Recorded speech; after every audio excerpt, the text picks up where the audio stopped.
Well, thank you very much, and thank you very much, Binna, for what you've just said, for the book, and for inviting me to be here. I think this is an important book. For all sorts of reasons. It's important because Binna's a clever chap, and it's good to see cleverness on display. It's important because I think some aspects of the book will be found to be controversial by some people, and from my point of view, it's fantastic that somebody else is going to be controversial. The question, I think, for most leaders in business, most employees, most HR professionals, is not whether, it is how. How do we do it? How do we deal with a persistent problem? How do we deal with the unconscious bias? And I think that this book, which I have to confess, I read, how many months ago did you send it to me? So I could write a glorygram for you. Month to month, anyway.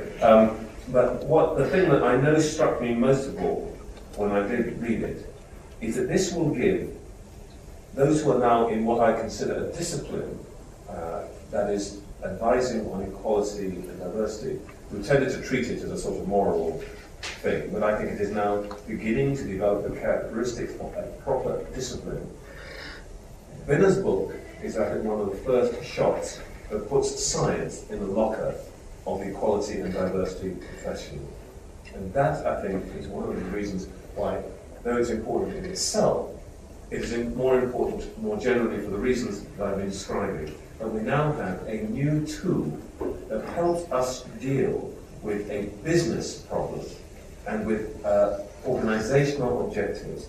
This is a tool that should be in the locker, not just of the good and righteous people like all of us in this room who are Binna's mates and who want to see the right thing happen, but this needs to be a tool for, forgive me if I use bad language, the bastards who are doing the bottom line thing and the bean counting as well.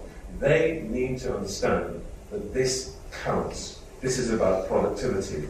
This is about how you get the best out of an organization. It is about how you manage change. It is about how you lead in the best way possible.